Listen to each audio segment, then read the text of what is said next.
এই ক্ষেত্রে কোন জায়গায় আমরা সংস্কার করতে পারি তা নিয়ে আলোচনা হতে পারে। বরঞ্চ এই ক্ষেত্রে সরকার এবং জনগণের আর্থিক সাশ্রয় হবে বলেই আমরা মনে করছি। উপরন্তু সেই দিকে বিবেচনা না করে আমরা লক্ষ্য করছি স্বাস্থ্য সংস্কার কমিশন এবং জনপ্রশাসন কমিশন স্বাস্থ্য খাতকে উল্টো ক্যাডার হতে নন ক্যাডার খাতে ছেড়ে দেওয়ার চেষ্টা করছে। আমার ক্যাডার সার্ভিসে থাকার ফলে সুপ্রিয়র সার্ভিস স্কুলের মাধ্যমে আমাদের মন্ত্রণালয় যাওয়ার যে সুযোগ ছিল সেই রাস্তা বন্ধ করার চেষ্টা চলছে বলে আমরা মনে করছি।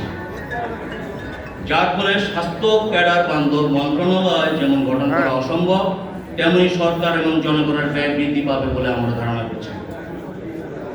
যেখানে বর্তমান যে বেতন স্কুল আছে, এই বেতন স্কুলে রেখেই এই স্বাস্থ্য ব্যবস্থা সুন্দরভাবে ঢেলে সাজানো সম্ভব। সেখানে বাড়তি বেতনের আশা দিয়ে ভাতা প্রদানের প্রলোভন দেখিয়ে ক্যাডার সার্ভিস থেকে বের করা দেওয়ার যে প্রস্তাব তারা করছেন তা কখনই গ্রহণযোগ্য নয়।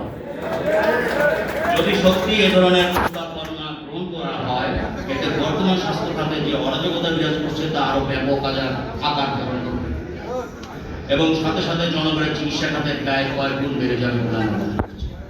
ফলে মধ্যবিত্ত সমাজ নিম্নবিত্তে নেমে আসবে, নিম্নবিত্ত সমাজ যিনি চিকিৎসা সেবা হতে বঞ্চিত হবে। বরঞ্চ স্বাস্থ্য ব্যবস্থা উন্নতি করবে কিভাবে সরকারি স্বাস্থ্য ব্যবস্থাকে উপযোগী করা যায় এবং বেসরকারি খাতকে ঢেলে সাজিয়ে জনগণের চিকিৎসা ব্যয়কে কিভাবে শূন্যের কোঠা নামিয়ে আনা যায় সেই বিষয়ে আলোচনা হতে পারে।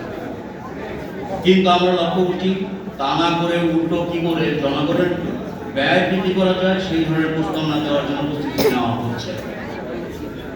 আমরা আপনাদের আরো অবগত করতে চাই, স্বাস্থ্য সংস্কার কমিশনের সাথে বারে বসার জন্য চিঠি দিয়েও এ পর্যন্ত কোনো ধরনের সদুত্তর পাইনি আমরা। বরং তারা সুকৌশলে আমাদেরকে এড়িয়ে চলেছেন এবং আমাদেরকে এড়িয়ে চলেছেন বলে আমাদের মনে হয়েছে প্রথম। তাই এই মতবিনিময় সভার মাধ্যমে আমরা আবারও স্বাস্থ্য সংস্কার কমিশনকে আমাদের প্রস্তাবনা প্রদানের সুযোগ প্রদানের জন্য বিনীত অনুরোধ করছি। তখনই একটি ক্যাডার বিলুপ্তি করার চিন্তা হতে পারে যখন সেটি প্রমাণিত হবে সম্পূর্ণরূপে ব্যর্থ। কিন্তু আমাদেরকে কোনোরূপ সুযোগ প্রদান না করে ব্যর্থ প্রমাণের চেষ্টা স্বাস্থ্য খাতের কর্মরত 35,000 ক্যাডার কর্মকর্তা কখনোই মেনে নেবে না।